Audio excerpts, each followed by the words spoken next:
여하! 이번 영상에선 다크 플래시의 DS5000 케이스를 살펴보려고 합니다. DS2000이랑 세트로 출시된 케이스인데 이 친구가 좀 더 길고 크고 아름다워요. 이 네모네모한 맛이 느껴지십니까? 바로 리안리의 맛. 아무튼 오리지널 굴뚝형 설계라고 하긴 못하지만 다소 독특한 내부 구조가 특징인 제품인데 바로 한번 보겠습니다. 오늘 소개해드리는 다크 플래시의 DS5000 케이스, 역시나 맛이나 짠시나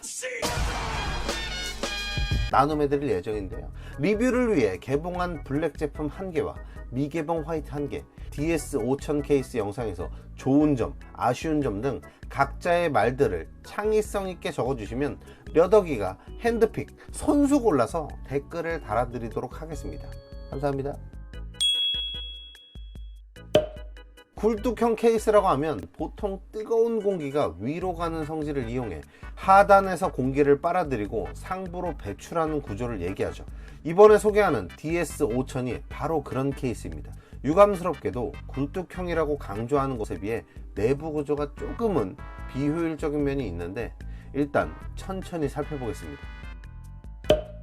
먼저 외형은 준수합니다. 네모 반듯한 판넬들로 외부를 감싸 급작스레 돌출되는 것 없는 수평선이 쭉 이어져요. 보기 굉장히 편하고 안정되는 느낌이 있습니다. 다만 DS5000 케이스 자체가 DS2000의 확장형 느낌이다 보니 케이스가 일반적인 미들타워에 비해 상당히 길다고 느껴지는 건 분명히 있어서 이 기다란 느낌에 대한 호불호는 확실히 갈릴 것 같네요. 사실 무엇보다 마음에 드는 건 바로 케이스의 질감인데 사진상으로 보일지 모르겠지만 아주 부드러운 사포와 같은 느낌의 텍스처가 질감에도 그대로 반영되어 케이스의 고급스러움을 한층 증폭시키고 있습니다. 전면부에는 작은 네모 모양 태공을 빼곡하게 배치해서 큰 먼지는 들어가지 못하지만 공기 흐름엔 문제가 없게 되어 있습니다. 도장의 영향인지 네모들의 테두리가 약간 뭉툭한 느낌이 있는데 전체적인 깔끔함에 영향을 줄 정도는 아니네요. C타입을 포함한 USB 단자들이 우측 상단에 배치되어 있고 리셋 버튼과 전원 버튼도 보입니다. 개인적으로 전원 버튼도 네모로 통일했으면 어땠을까 하는 생각이 드네요. 상단부로 넘어오면 아주 깔끔한 모습을 볼 수 있습니다. 아무것도 없이 상단 공기 흐름을 위한 타공만 떡 있어요. 이 깔끔함 덕분에 이 케이스가 더 이뻐 보이는 것 같습니다. 측판은 경첩식도 슬라이드식도 아닌 걸쇠 방식입니다. 측판을 드러내려면 상부 판넬을 분리해야 하는데 간단히 보여드리자면 이런 느낌이에요. 반대쪽 측판의 경우도 마찬가지로 걸쇠 방식입니다. 상단 판넬을 분리하고 드러내는 방식으로 생각해 주시면 되고요. 외관 자체는 파워 흡기를 위한 타공을 제외하면 깔끔 그 자체입니다. 케이스 후면부로 넘어오면 상단에 전원 포트가 보입니다. 7개의 PCI 슬롯 가드는 모두 재활용이 가능하고 PCI 슬롯 자체를 탈거해서 라이저 킷을 사용한 것과 같이 그래픽카드를 세로로 장착할 수 있습니다. 굉장히 독특한 기믹이죠. 하단부에는 광활한 먼지 필터가 있습니다. 측면이 슬라이드식이었으면 베스트인데 아쉽게도 자석식입니다.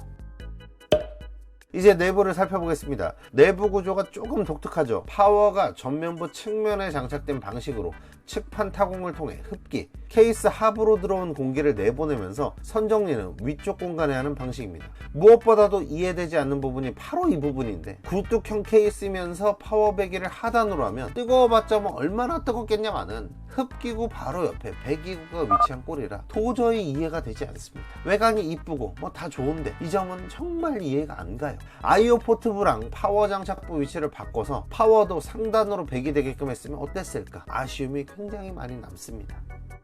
아무튼 굴뚝형 케이스를 표방하고 나온 만큼 전면보다는 하단을 통해 흡기가 진행됩니다. 번들팬은 120mm 4개가 제공되고 번잡할 수 있는 선 연결을 간편하게 해줄 수 있게 데이지 체인을 지원합니다. 아쉬운 점이 있다면 독특한 파워 장착 방식의 영향으로 하단부 140mm 3개 장착이 불가능하다는 점 정도가 있겠는데요. 120mm 4개도 충분한 풍량을 제공하겠지만 상하부 140mm 3개 통일로 깔끔함을 연출하고 싶었던 사람으로서 개인적으로 많이 아쉬운 부분 중 하나입니다. 파워가 100인 걸 생각하면 스트레스는 더블이 되고요. 펜 확장성 계속 살펴보자면 전면 120mm 2개, 상단 120mm 4개, 혹은 140mm 3개, 측면 120mm 2개, 혹은 140mm 2개로 나쁘지 않은 확장성을 보여주는데요. 측면의 경우는 파워 장착 부인 만큼 사실상 장착할 이유가 없는 부분 중 하나이고, 무엇보다도 140mm 펜을 장착하려면 전면 펜 브라켓을 제거해야 하는 만큼 실질적으로는 120mm 한 개만 장착이 가능하다고 보셔야 될 것 같습니다. 그 외에 나머지 부위 장착은 케이스 크기를 감안하면 무난한 수준인 것 같아요. 상단 펜만 추가 장착하면 흑배기는 충분할 것 같습니다.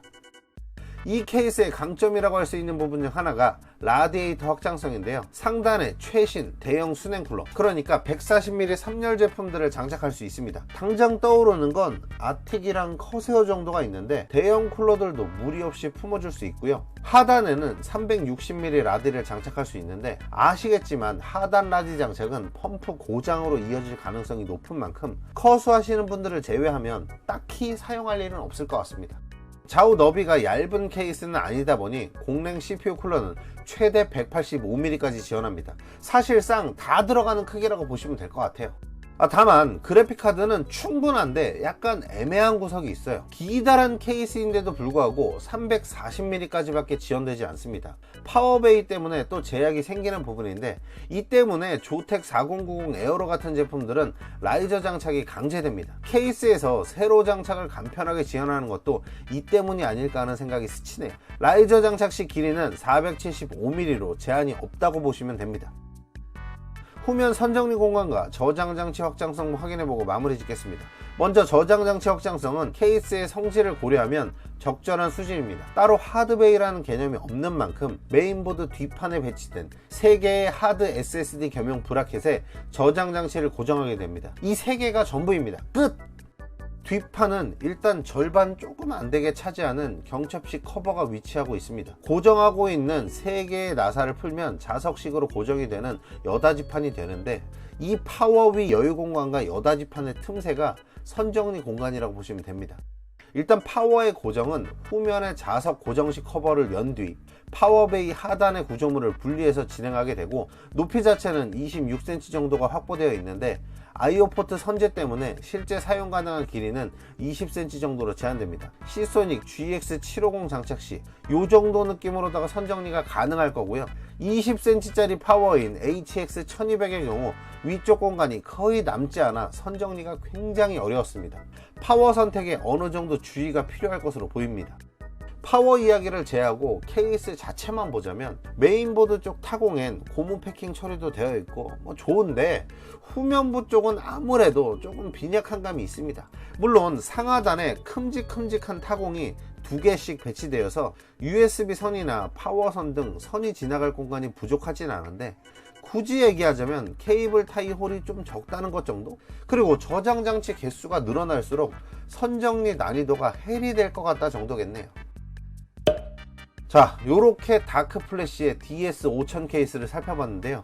외관 때문에 애정이 너무 많이 가는 케이스였고, 발표 소식부터 엄청나게 기대를 많이 했었는데, 파워 하단 베개에서 한번, 하단 140mm 3개 안 되는 거에서 2번 통수를 맞아서 살짝 얼얼한 케이스였어요.